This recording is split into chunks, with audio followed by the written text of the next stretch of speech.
Election 2024 تین میں سے ایک امیدوار ٹیکس قوانین کے خلاف ورزی میں ملوث ہے۔ ایف بی آر ذرائع کے مطابق امیدوار رجسٹرڈ ٹیکس دہندہ نہیں یا پھر گزشتہ 3 سالوں میں 1 سال انکم ٹیکس کا نان فائلر۔ الیکشن کمیشن نے 28,000 امیدواروں کے اعداد شمار جاری کر دیے۔ شاہد اجمل مزید بتائیں گے۔ جی شاہد، بتائیے گا، نان فائلر کی لسٹ جاری کی گئی ہے ایف بی آر کی جانب سے؟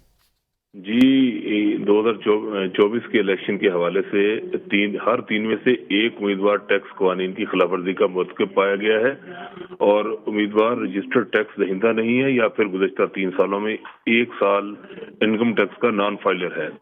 تو ایف بی آر ذرائع کے مطابق نان فائلر کا غیر رجسٹرڈ امیدواروں کی قومی نمائندہ بننے کی خواہش جو ہے وہ نان ٹیکس کلچر کی عکاس ہے، اور الیکشن کمیشن نے 28,000 امیدواروں کے اعداد و شمار جو ہیں وہ شیئر کیے ہیں حکومت کے ساتھ۔ ذرائع کا کہنا ہے کہ 9,200 امیدوار ایسے ہیں جن کو ایف بی آر کے ساتھ رجسٹرڈ نہیں یا 3 سال میں ایک سال کے دوران وہ نان فائلر ہیں۔ اسی طرح 4,200 سے زائد امیدوار ایسے ہیں جو گزشتہ 3 سالوں سے نان فائلرز ہیں، جبکہ 5,000 سے زائد انکم ٹیکس کے ساتھ رجسٹرڈ ہی نہیں ہے۔ اسی طرح ایف بی آر نے سکروٹنی کے دوران 1,100 سے زائد امیدواروں کو نادہندہ ہونے کی نشاندہی کی تھی، اور اس نشاندہی پر جو ہے کاغذات نامزدگی جو ہے منظوری سے قبل انہوں نے اپنے واجبات جمع کرائے ہیں، اور یہ جمع کرائے گئے واجبات جی صحیح، بہت شکریہ شاہد اجمل۔